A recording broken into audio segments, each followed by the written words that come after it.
Well, he's the author of several books, but his latest project is arguably his most fun. The book is called Brewing in Jacksonville, and here to tell us about it is Andrew Nichols. Andrew, thanks for being here. Thank you. So, this book is called Brewing in Jacksonville. It's the story of beer and Jacks. Tell us a little bit about the beer scene in Jacksonville over the last, I don't know, 200 years. The beer scene, it started out a little slow.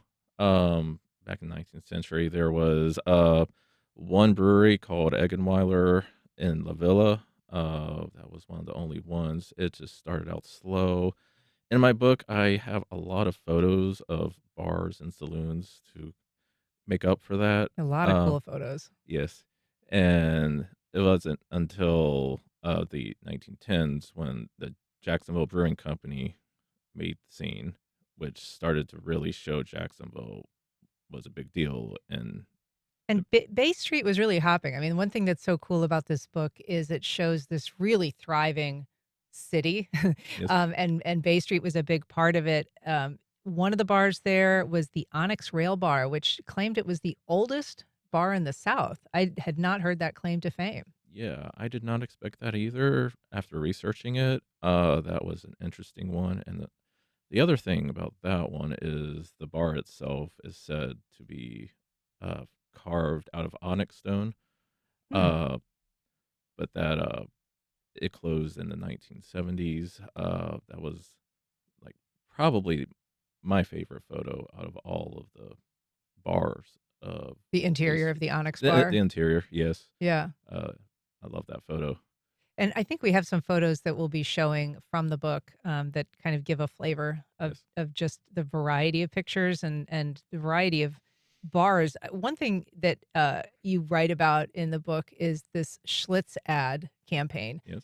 that went terribly wrong from the 70s. I had never heard of it before. Yeah. Tell us what the slogan was.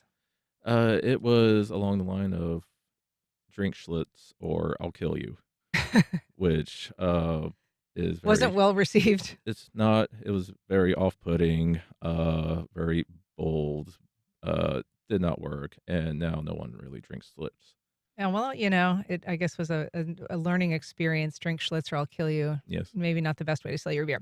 So you also chronicle the rise of the craft beer business in Jacksonville, which actually started in the 90s, with a restaurant bar that's no longer around. Yes, River City Brewing Company, uh, essentially started there was also, Ragtime Tavern, uh, River City Brewing Company, uh, was pretty much, I'd say, the big one.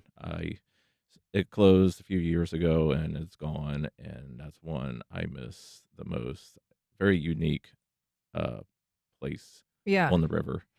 But it left a It did. legacy, and there have been many, many craft brewers to come along since then, and you really chronicle that evolution over, I guess, the last 20 years where it became very popular. There's a lot of places that opened, and surprisingly, when I was reading this, a lot of places that have closed. What's going on there? Yes, it is, somewhat bad timing, because of, COVID is a big factor.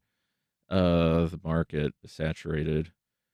Uh, the market is changing. People are drinking less, and a lot of the breweries just could not handle the costs, the rising costs, the interruption in the supply chain, and so I believe it was around six that closed in the last Because of the pandemic. 5 years, roughly. Yes, Yeah.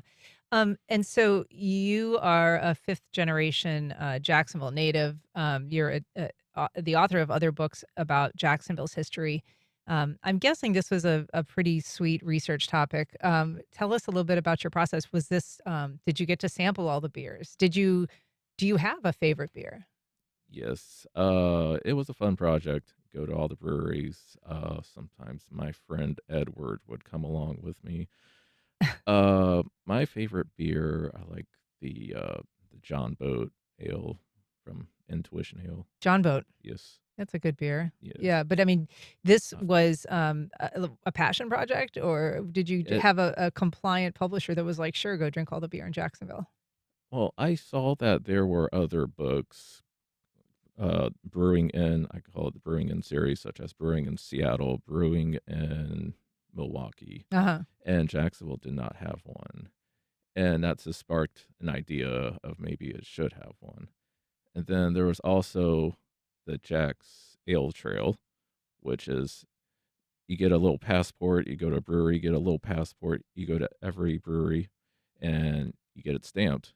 And It's also a fundraiser. yeah, Yeah. yes, and I kinda thinking, what if I made something like that into a book somewhat, which is one chapter with all of the craft breweries. Well, it's called Brewing in Jacksonville. Andrew Nicholas, thanks so much for being here. Appreciate it. Thank you.